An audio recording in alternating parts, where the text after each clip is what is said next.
Welcome my YouTube channel व्यास नारायण मिश्र। आज हम discuss कर रहे हैं नई शिक्षा नीति के बारे में। नई शिक्षा नीति को कहां से चालू किया गया और इसका वर्तमान में इसका स्वरूप क्या है, इसको हम डिस्कस करेंगे। इसको हम 3 भाग में लाएंगे। आज हम इसका पहला भाग बता रहे हैं।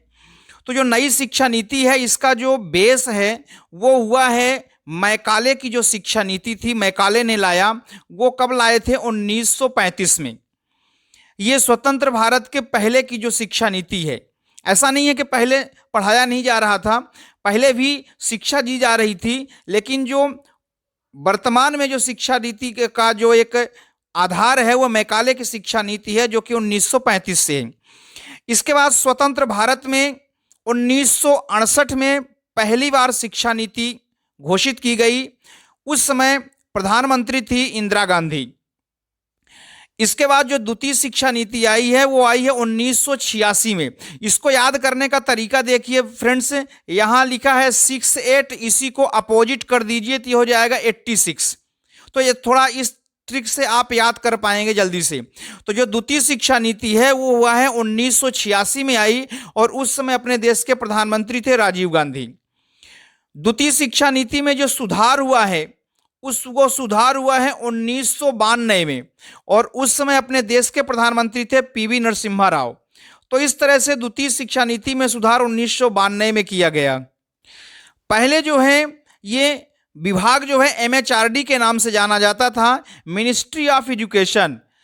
अब इसमें एमएचआरडी को, इसका पहले का नाम है, पुराना नाम है, अब इसका जो नया नाम हो गया है वो हो गया मिनिस्ट्री ऑफ एजुकेशन, शिक्षा मंत्रालय। पहले इसको बोलते थे मानव संसाधन प्रबंधन मंत्रालय बोला जाता था, लेकिन इसको जो है अब बदल करके मिनिस्ट्री ऑफ एजुकेशन, शिक्षा मंत्रालय के नाम से रख दिया गया। जब मिनिस्ट्री ऑफ एजुकेशन में जब स्मृति ईरानी जी थी तो उन्होंने नई शिक्षा नीति के बारे में एक समिति की गठन किया। अब वो समिति का जो अध्यक्ष बनाया गया वो बनाया गया TSR सुब्रमण्यम को। इनको 11 मई 2016 को उनको इसका अध्यक्ष बना दिया गया।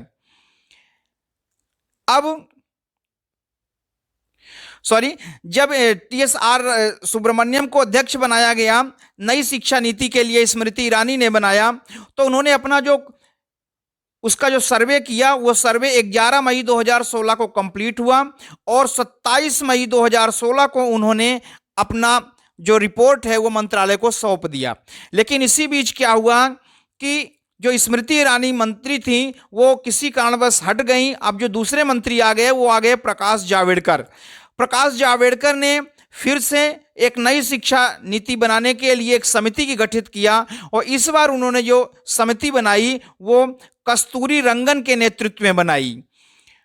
सुब्रमण्यम ने जो नई शिक्षा नीति बनाई वो ठंडे बस्ते में पड़ गया। अब उसके लिए फिर प्रकाश जावड़ेकर जी ने कस्तूरी रंगन के नेतृत्व में नई शिक्षा नीति बनाई।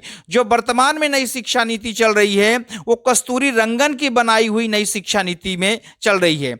ये जो समिति है वो जून 2017 में बनाया गया, और इस नई शिक्षा नीति को 29 जुलाई 2020 को लॉन्च कर दिया गया। अब इस नई शिक्षा नीति का जो प्रारूप था, पहले जो प्रारूप था वो 10+2 का रूल था। अब जो प्रारूप है वो 5+3+3+4 के प्रारूप में आ गया। अर्थात इसका मतलब ये हो गया कि नई शिक्षा नीति में जो बच्चे हैं, छात्र छात्राएं हैं, वो 3 साल से लेकर के 18 साल के बीच में वो स्कूली शिक्षा ग्रहण करेंगे। अब 5 का मतलब होता है 3 साल से चालू होगा, तो 3 से उसकी जो उम्र है बच्चे की लगभग 3 से 8 वर्ष के बीच होगी। इसके बाद जो दूसरा चरण आएगा उसकी उस समय जो बच्चे की उम्र होगी वो लगभग 9 से 11 वर्ष के आसपास होगी। इसके बाद 12 से 14 वर्ष, और फिर 15 से 18 वर्ष।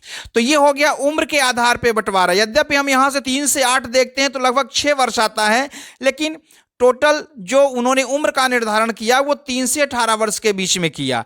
अब यदि इसको हम कक्षा या ग्रेड में यदि हम वितरित करें तो जो पहला चरण है वो मूलभूत चरण किया गया, माना गया। ये पूर्व प्राथमिक कहलाता है। इसमें बच्चा 3 साल से जब चालू करेगा तो 3 साल तक वो आंगनबाड़ी में या प्री स्कूल में पढ़ेगा, जिसको हम KG1 KG2 इस तरह से बोलते हैं, और 2 साल वो पहली और दूसरी की पढ़ाई करेगा। तो इस तरह से हो गया प्री स्कूल में पढ़ेगा और फर्स्ट और सेकंड क्लास पढ़ेगा। वो 3 साल पढ़ेगा पहली से पहले, मतलब KG1 KG2 LKG इस तरह से पढ़ेगा। 3 साल आंगनबाड़ी में पढ़ेगा, प्री स्कूल में पढ़ेगा, और 2 साल वो क्लास पढ़ेगा, फर्स्ट टू सेकंड। इसके बाद वो तीसरी से पांचवी तक वो जो है 3 साल का एक ग्रुप बनाया गया है।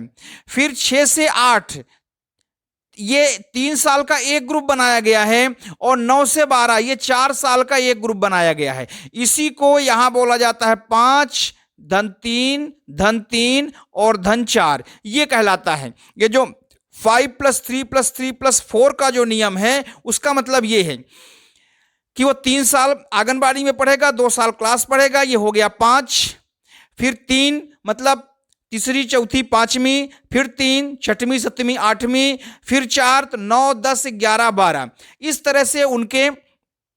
तो जो प्री नर्सरी और 1 से 2 है उसको मूलभूत चरम कहा गया। जो ग्रेड 3 से 5 तक आया है या कक्षा 3 से 5 तक आया है उसको प्रारंभिक चरण कहा गया। जो 6 से 8 तक आया है उसको मध्य चरण कहा गया, और 9 से 12 तक की क्लास की जो पढ़ाई होगी उसे माध्यमिक चरण कहा गया। अपने भारत में सबसे पहले नई शिक्षा नीति को उत्तराखंड ने कॉलेज में लागू किया था, सबसे पहले लागू किया था। केंद्र तथा राज्य सरकार शिक्षा के क्षेत्र में सहयोग के लिए देश की जो GDP है उसका लगभग 6% शिक्षा क्षेत्र में निवेश करने का उनकी योजना है।